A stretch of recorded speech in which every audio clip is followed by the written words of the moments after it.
पति और पत्नी करीब 13 दिन तक शिमला और मनाली की सैर करते हैं, इधर उधर घूमते हैं। उसके बाद जब वापस लौट करके आते हैं तो वो महिला अपने मायके चली जाती है।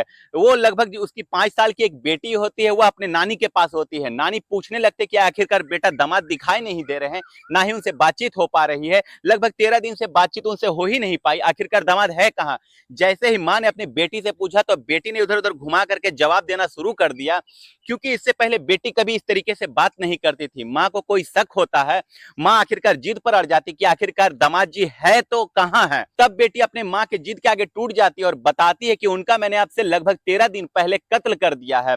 और जैसे ही माँ ने ये बात सुनी होती है, माँ के पैरों तले से जमीन खिसक जाती है, सोचने पर मजबूर हो जाती है।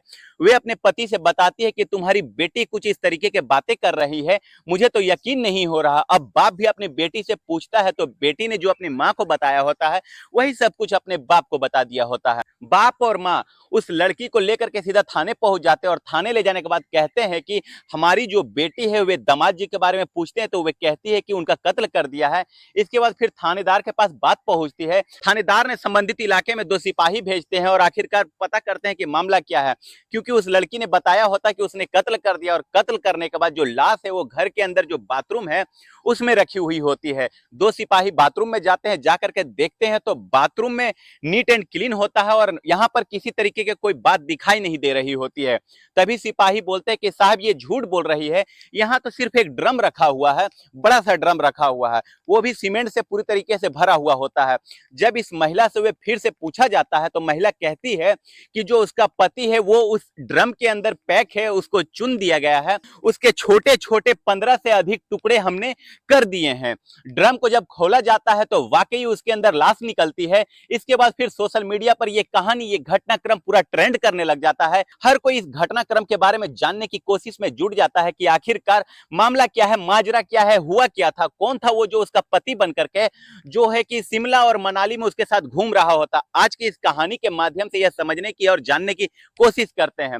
नमस्कार, आदाब, सत श्री अकाल। मैं मनोज यादव, मेरा अभिवादन स्वीकार करें। आज की जो सच्ची घटना मैं आपको सुनाने जा रहा हूं, यह सच्ची घटना है उत्तर प्रदेश के एक जिला होती है मेरठ, और मेरठ जिला का ही एक थाना लगता है ब्रह्मपुरी, और ब्रह्मपुरी थाना क्षेत्र का इलाका लगता है एक कॉलोनी है जिसका नाम होता है इंदिरा नगर।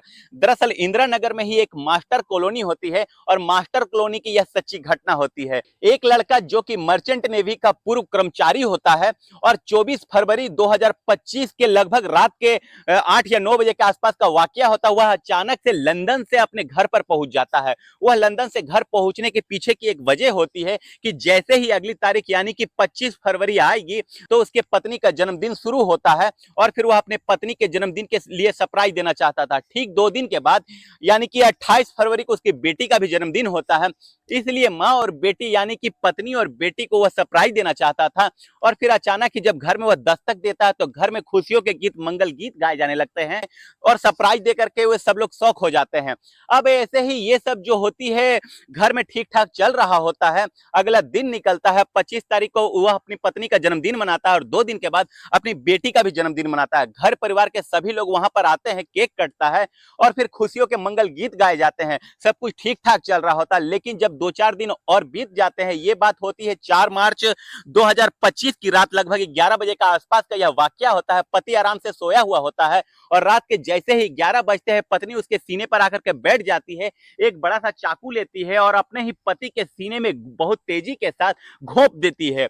जैसे ही वह चाकू उसके शरीर के अंदर जाता है उसके बाद उसके चीखें निकल जाती है, लेकिन वो चीखने की स्थिति में इसलिए नहीं होता है, कुछ घंटे पहले उसने जो खाना खाया होता है, खाने में नशीला पदार्थ मिलाया जाता है और नशीला पदार्थ मिलाने के वजह से उसकी जो बॉडी होती है वो उस तरीके से मूवमेंट नहीं कर पा रही होती है, कैसे विरोध नहीं कर पा रही थी, जिसके वजह से वह अपने पत्नी का कुछ विरोध कर पाता, पैर हिलाने की कोशिश कर रहा होता है। इसने पैर पकड़े हुए होते हैं और जिसने पैर पकड़े हुए होते हैं उसने उस चाकू को भी पकड़ लिया और जिसने चाकू को पकड़ा होता है उसने पैरों को और हाथों को पकड़ लिया होता है। इसके बाद एक के बाद एक चाकू जो होती है उसके सीने में घोंप दिए जाते हैं, मारे जाते हैं। और फिर वह रो रहा होता, चीख रहा होता, गिड़गिड़ा रहा होता, कह रहा होता कि जैसा तुम कहोगे वैसा मैं करूंगा, जैसा तुम कराओगे वैसा ही करूंगा, मुझे माफ कर दो, मुझे छोड़ दो, मैं तुम्हें तलाक दे दूंगा, मैं तुमसे बहुत दूर चला जाऊंगा, तुम्हारी जिंदगी में कभी लौट करके वापस नहीं आऊंगा। वह इस तरीके से कहता चला जा रहा था, लेकिन सामने वाले पर इस बात का कोई असर नहीं हो रहा होता। यह बातें, यह आवाज उसके दोनों के यानी कि कातिलों के कानों तक पहुंच ही रही होती है और वह अपना काम बड़े इत्मीनान से आराम से कर रहे होते हैं, ना उन्हें किसी के मारने का फर्क पड़ रहा होता है।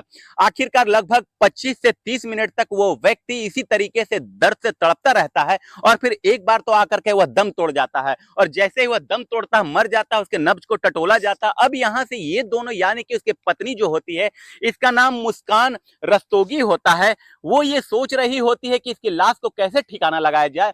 तभी वो अपने प्रेमी से बातचीत करती तो प्रेमी ने कहा कि परेशान मत हो, मेरे पास कुछ पोलोथीन है और पोलोथीन के अंदर उसके लाश के टुकड़ों को पैक कर देंगे और फिर उसके बाद शहर के अलग अलग हिस्सों में कहीं जाकर के फेंक देंगे। ये ऐसे प्लानिंग कर रहे होते हैं, लेकिन उसने कहा कि अगर बार बार यहां से निकलोगे तो मोहल्ले में सीसीटीवी कैमरे लगे होंगे और तुम कैमरे में आ जाओगे, फंस जाओगे, इसलिए कुछ ऐसा करो कि जिससे किसी को इस बात का एहसास ना हो, किसी को इस बात के बारे में जानकारी ना हो। तभी वे रात भर इंतजार करते हैं और शरीर के अलग अलग टुकड़े करते हैं, बाथरूम में उस लाश को छिपाते हैं और उस लाश से जितना ज्यादा ब्लड बह रहा होता, खून बह रहा होता, वो बाथरूम में होता हुआ बाहर नालियों में चला जाता है और उसके शरीर के लगभग 15 से ज्यादा टुकड़े किए जाते हैं, हाथ अलग, पैर अलग, सर अलग, धड़ अलग। जब शरीर के छोटे छोटे टुकड़े हो जाते हैं उसके बाद अगला दिन निकलता है यानी कि 5 मार्च 2025 को इसका जो प्रेमी होता है वह सीधा बाजार जाता है और बाजार जाने के बाद वह सीमेंट की बोरी लेकर के आता है, साथ ही कुछ डस्ट लेकर के आता है और एक बड़ा सा ड्रम लेकर के आता है। ये सब लाने के बाद अब उसको बाथरूम में रखता है। बाथरूम में रखने के बाद जितने भी टुकड़े होते हैं पॉलीथिन के अंदर पहले से ही पैक होते हैं।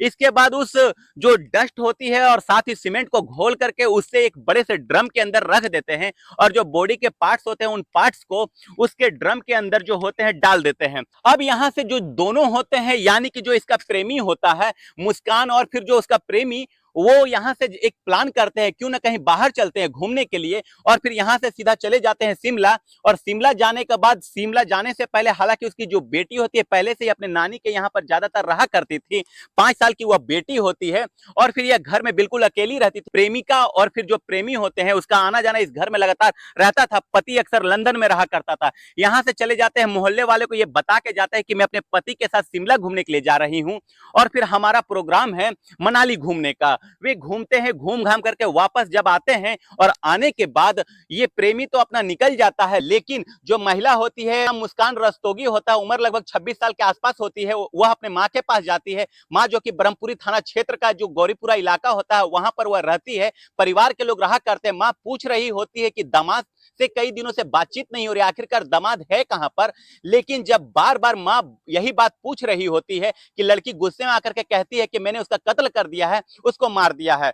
जब उसकी मां ने यह बात सुनी तो अपने पति से कहा कि तुम्हारी बेटी ने कुछ इस तरीके का कांड कर दिया है। 17 तारीख को यह वारदात सामने आती है और 18 मार्च 2025 को यह नजदीकी पुलिस स्टेशन यानी कि प्रेमपुरी थाने में पहुंचते हैं। वहां पर जाकर के बताते हैं कि हमारी बेटी की ये करतूत है, उसने इतना बड़ा काम कर दिया है। जब पुलिस वाले ये बात सुनते हैं तो पूछते हैं कि लाश कहां पर है, तो वो बताती है आखिरकार वो महिला कि उसके पति की जो लाश है बाथरूम के अंदर रखी हुई है, आप जाकर के देख सकते हैं। अब जैसे ही 2 सिपाही यानी कि जो बीट के सिपाही होते हैं वह मौके पर पहुंचते हैं, दरवाजा खुलता है। दरवाजा खुलने के बाद बताते हैं कि बाथरूम तो बिल्कुल नीट एंड क्लीन है साहब, वहां पर किसी तरीके की कोई दिक्कत नहीं है, परेशानी नहीं है।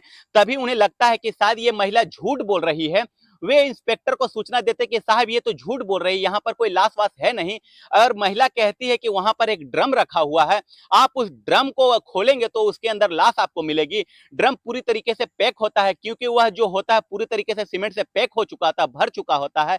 उसमें ना किसी तरीके का स्मेल आ रही होती है, ना किसी तरीके की दिक्कत परेशानी होती है। अब यहाँ से जो होती है पुलिस वाले को यह सूचना पहुंचती है, उसके बाद बड़े बड़े अधिकारी मौके पर पहुंचते हैं और फिर पूरे शहर भर में यह हंगामा खड़ा हो जाता है कि एक महिला ने अपने प्रेमी के साथ मिलकर के अपने पति की हत्या कर दी है और लाश को घर के अंदर चिनवा दिया है, पैक करवा दिया है। दरअसल ये कहानी जो होती है, अगर बैकग्राउंड के बारे में झांकने की कोशिश करते हैं, ये कहानी शुरू होती है साल 2015 से। एक लड़का जिसका नाम होता है सौरभ राजपूत, और सौरभ राजपूत अपने पिता मुन्ना लाल जो कि इंडियन ऑयल कंपनी के रिटायर्ड कर्मचारी होते हैं और फिर ये रहते हैं ब्रह्मपुरी के इलाके में।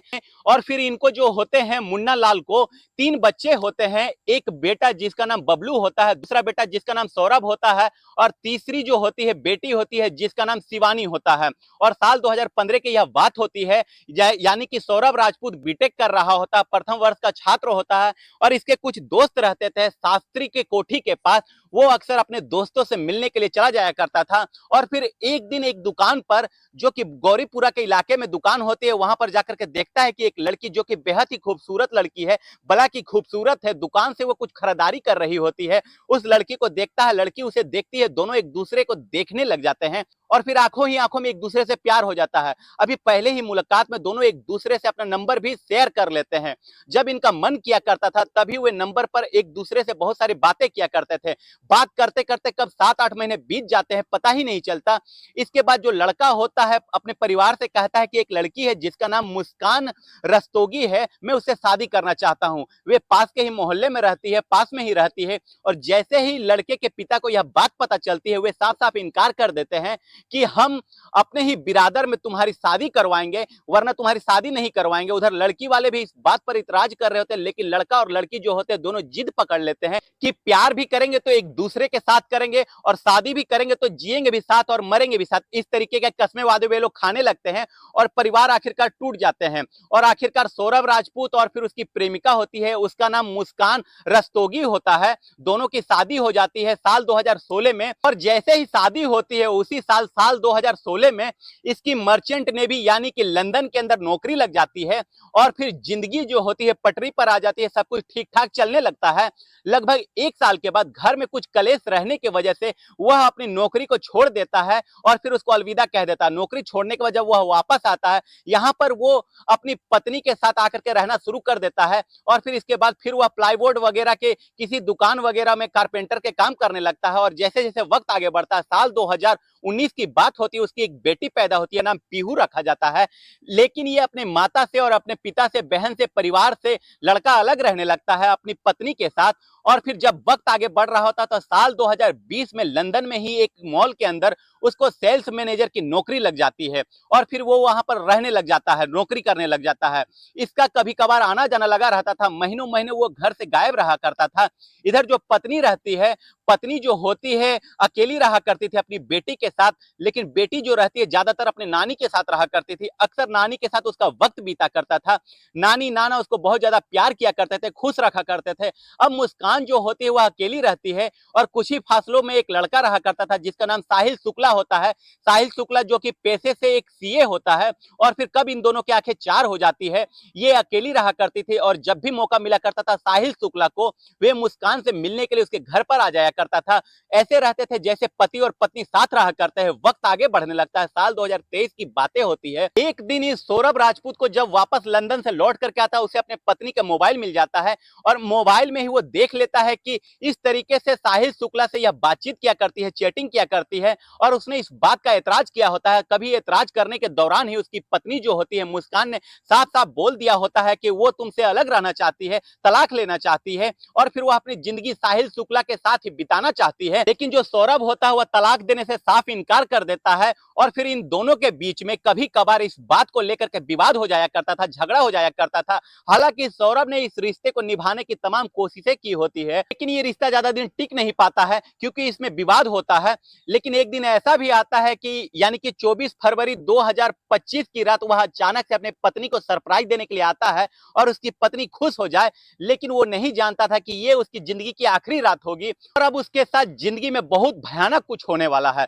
दरअसल ये जो मामला होता है, उसने 25 तारीख को पत्नी का जन्मदिन मनाया और फिर अगले 1 दिन के बाद यानी कि 28 फरवरी को यानी कि वह अपनी बेटी का जन्मदिन मनाया होता है। और जन्मदिन मनाने के बाद कर रहा होता है, सब कुछ ठीक ठाक चल रहा होता है, यानी कि 4 मार्च 2025 की रात लगभग 11 बजे का आसपास का वाकया होता है। उसका कत्ल कर दिया जाता है और कत्ल करने के बाद उसके बॉडी को एक ड्रम के अंदर पैक कर दिया जाता है। जब ये मनाली और शिमला घूम करके आए होते हैं 13 दिन के बाद, तभी प्रेमी और प्रेमिका सीधा घर पहुंचते हैं और घर जाने के बाद वे कहते हैं कि अब इस ड्रम को उठा करके यहां से बाहर फेंक देते हैं। दोनों ने तमाम कोशिशें की होती है उस ड्रम को वहां से फेंक देने की, लेकिन दोनों मिलकर के भी उस ड्रम को हिला नहीं पाते हैं। इसके बाद फिर साहिल जो होता है वो सीधा बाजार जाता है और जहां पर मजदूर मिलते हैं, ठेके के मजदूर, जो कि वहां पर जाने के बाद वह मजदूरों से कहता है कि एक भारी सामान है, एक भारी वस्तु है, उसको उठा करके सीधा ई रिक्शे में रखना है और एक ई रिक्शा भी लेकर के आता है। ई रिक्शा घर के बाहर खड़ा हो जाता है और 4 मजदूरों के साथ लेने के बाद मुस्कान और उसका जो प्रेमी होता है साहिल, वे कोशिश करते रहते हैं, लेकिन वो जो ड्रम अपनी जगह से हिलता नहीं है और फिर इसलिए वो परेशान हो जाते हैं। यहाँ से सीधे मुस्कान अपने मायके चली जाती है और मायके जाने के बाद वे परेशान होती है, उदास होती है, लेकिन इसी बीच में 13 दिन का जो समय का गैप होता है, 5 मार्च 2025 से लेकर के 17 मार्च 2025 तक इसके जो सौरभ का फोन होता है वो चलता रहता है। सौरभ के घर वाले भी बातचीत कर रहे होते हैं, चैटिंग भी कर रहे होते हैं, फोन पर बातचीत भी हो रही थी, लेकिन बातचीत उसका बेटा नहीं कर रहा होता, बल्कि उस मुस्कान का जो प्रेमी होता है वह बातचीत कर रहा होता है, जिसका नाम होता है साहिल, होता है साहिल शुक्ला होता है। पुलिस ने इन दोनों को गिरफ्तार कर लिया और गिरफ्तार करने के बाद जो ड्रम होता है उसको अपने कब्जे में लिया होता है। ड्रम को तोड़ा जाता है तो ड्रम के अंदर उस सीमेंट के जो जो एक घोल होता है वह सूख चुका होता है पूरी तरीके से। लाश के उसके अंदर टुकड़े होते हैं। पोस्टमार्टम कराया गया और पोस्टमार्टम से पता चलता है कि वाकई बहुत भयानक मौत, खौफनाक मौत उसको दी गई है। काश उसने अपने पत्नी को तलाक दे दिया होता तो शायद ये इतनी बड़ी वारदात होती नहीं, क्योंकि इस घटना के बाद ये मामला सोशल मीडिया पर इस तरीके से ट्रेंड करने लग जाता है। हर कोई इस घटना के बारे में जानने की कोशिश करता है, कहने लगते हैं कि सब कुछ ठीक हो लेकिन ऐसी पत्नी ना हो जैसी कि मुस्कान रस्तोगी है। दोस्तों, इस पूरी घटनाक्रम को सुनाने का उद्देश्य किसी को परेशान करना नहीं है, किसी का दिल दुखाना नहीं है, बल्कि आपको जागरूक करना है, आपको सचेत करना है और ये भी बताना है कि अखबार के माध्यम से मैंने जानने की कोशिश की कि सौरभ राजपूत जो नाम लिखा हुआ है दरअसल वो अनुसूचित जाति से है और फिर ऐसा लग रहा होता है कि शायद उन दोनों की जाति भी ये प्रेम के आड़े आ रही होती है। अब ये पुलिस के जांच के बाद ही स्पष्ट हो सकेगा कि ये शेड्यूल कास्ट की वजह से ये लड़की परेशान तो नहीं थी, क्योंकि लड़की जो होती है शायद बनिया थी और लड़का शायद शेड्यूल कास्ट से बिलोंग करता था। आखिरकार पुलिस अपनी जांच कर रही है और जांच के बाद और कौन कौन से पहलू है, क्या वजह है, इस हत्याकांड के क्या प्रेमी था या फिर प्रेमी जो गैर मौजूदगी में अपने पत्नी के पास आ जाया करता था उसकी, या फिर कई महीनों से एक दूसरे से दूर रहा करते थे। खुद जो उसकी डिजायर होती है, सेक्सुअल डिजायर हो सकता है उसको पूरा करने में वो उतना नजदीक आ गए हो कि वे अपने पति को पूरी तरीके से भूल गई हो।